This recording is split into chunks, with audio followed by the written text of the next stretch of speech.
Before the stadium tours and pop anthems, there was a girl on an 11-acre Christmas tree farm in Pennsylvania. Taylor Swift's story begins not in a big city, but in the rural quiet of Wyomissing, where a love for storytelling took root. Inspired by her opera singer grandmother, she was performing in local theater by age 9, but her true ambition solidified after watching documentaries on Faith Hill and Shania Twain. She realized her dream had a capital: Nashville. Her first trip at age 11, armed with Dolly Parton karaoke demos, ended in rejection from every label on Music Row. But this didn't deter her. It fueled a new resolve. At 12, she learned guitar and began pouring her high school life into songwriting. This raw talent was undeniable. At 14, her family made an incredible sacrifice, relocating from Pennsylvania to Hendersonville, Tennessee, so she could be fully immersed in the country music scene. Scott, her father, transferred his stockbroker job, and her mother, Andrea, applied her marketing background to her daughter's budding career.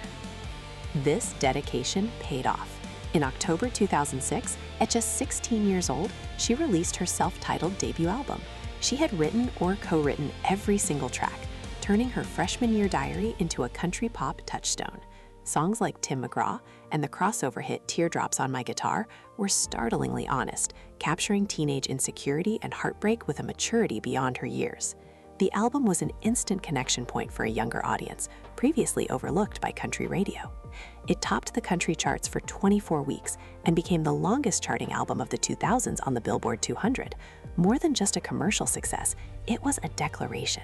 It established the foundation of her entire career: authentic, personal songwriting that millions felt seen. The girl from the Christmas tree farm had arrived. In the mid-2000s, Taylor Swift was Nashville's teenage prodigy, a girl with a guitar and a diary full of perfectly crafted country songs. Her debut album made her a star, but it was her second, Fearless, that signaled something bigger was coming. Released in 2008, Fearless was a country album, but its hits like Love Story and You Belong With Me exploded onto pop radio. It became the best-selling album of the year. When she won the Grammy for Album of the Year at just 20, the youngest artist ever to do so, she wasn't just a country darling anymore. She was a global phenomenon in the making. But with massive success came skepticism. Was a young woman really writing all these hits? Swift's answer was her next album, Speak Now. She wrote every single song entirely by herself. It was a bold, powerful statement of authorship that sold over 1 million copies in its first week. She proved she was the architect of her own sound, silencing the doubters with her pen. Then, in 2012, came the true pivot, Red, an album she described as a mosaic of a broken heart. It was also a mosaic of genres. Here, heartfelt country ballads sat next to roaring pop anthems, co-written with hitmaker Max Martin. The lead single, We Are Never Ever Getting Back Together, became her first ever #1 on the pop charts. It was an unmistakable declaration. Fearless, Speak Now, Red.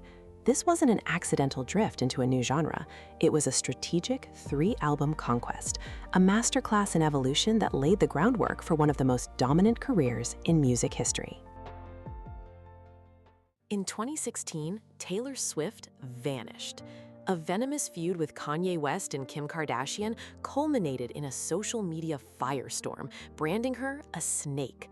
The public narrative had turned against her, and for a year, the world's biggest pop star was nowhere to be seen. It felt like the end of an era. It was actually the beginning of a new one. She returned not with an apology, but with a declaration. Her 2017 album, Reputation, was a dark, defiant masterpiece. She embraced the snake imagery, turning a symbol of her downfall into one of strength. The lead single's iconic line, "The old Taylor can't come to the phone right now 'cause she's dead," announced a complete reinvention. She was no longer playing the victim, she was reclaiming the narrative. But another battle was brewing. In 2019, music executive Scooter Braun purchased her former record label, and with it, the master recordings of her first 6 albums. It was, in her words, her worst-case scenario. Her life's work now belonged to a man she accused of manipulative bullying. Once again, instead of accepting defeat, she devised a brilliant countermove. She announced she would re-record all 6 albums. Taylor's version became more than just a marketing slogan. It was a revolution. Each re-recorded album smashed records, empowering her fans to support the music she owned. She devalued the original recordings while creating a new, more valuable catalog. From being publicly canceled to losing her legacy, Swift fought back on her own terms. The result? The record-shattering Eras Tour, billionaire status, and unprecedented cultural power. She didn't just survive the feuds and heartbreaks, she used them as fuel. She proved that the best revenge isn't just living well, it's rewriting history. It wasn't just a concert tour, it was a global economic event. Taylor Swift's Eras Tour didn't just break records, it obliterated them. Spanning 5 continents and 149 shows, it became the first tour in history to gross over $1 billion and then $2 billion, pulling in more than double the revenue of any previous tour. Over 10 million people attended. But the tour's true power was a phenomenon dubbed Swiftonomics. When Swift came to town, economies boomed.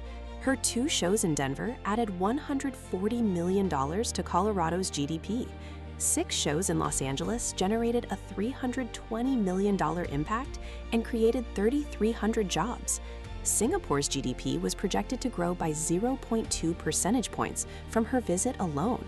The effect was so significant, the US Federal Reserve even mentioned the tour in its economic report. This financial tidal wave was the primary driver that pushed Swift to billionaire status, a fortune built almost entirely on music and performance. She structured the business brilliantly, using many residencies in major hubs to slash overhead costs. She bypassed Hollywood studios for her concert film, cutting a direct deal with AMC that gave her an estimated 57% of ticket sales. The film itself became the highest-grossing concert film ever, earning over $261 million. Even her crew shared in the success, with bonuses totaling a staggering $55 million for the US leg alone. Beyond the money, it was a cultural force. Fans, inspired by a lyric, created a global tradition of trading friendship bracelets. Cities temporarily renamed themselves. Glendale became Swift City, Pittsburgh became Swiftsburg. It was a shared experience on a scale never seen before. The tour is now concluded, but its legacy is a new benchmark, leaving a permanent mark on music, culture, and economics. Taylor Swift has become more than a musician. She's a global economic engine. Her Eras Tour isn't just the highest grossing in history. It generates a ripple effect so massive it's been dubbed Swiftonomics, boosting the GDP of entire countries. She has effectively created a monoculture in an age where that's supposed to be impossible. But how did this happen? It's a story of unprecedented business acumen. When her original master recordings were sold from under her, she didn't just get angry. She re-recorded her entire back catalog, a bold move that devalued the originals and set a powerful new standard for artists' rights. This is the core of her legacy, turning a professional crisis into a monumental victory. And then there are the Swifties. She has cultivated one of the most dedicated fan bases in the world, not as consumers, but as collaborators. Through hidden clues and direct engagement, she makes them feel part of the story. This bond has transformed them into a genuine cultural force, trading friendship bracelets at sold-out stadiums and mobilizing as a surprisingly influential voting bloc. So what comes next for an artist at the peak of her power? The final re-recordings, Reputation, and her debut album are on the horizon. A 13th studio album is inevitable, likely exploring a new chapter of personal joy and stability. But her future is bigger than music. She's set to direct a feature film, and her political advocacy continues to grow. Taylor Swift isn't just writing songs anymore. She's authoring the playbook for modern stardom, proving an artist can be a storyteller, a business mogul, and a cultural architect all at once. Her real legacy might just be getting started.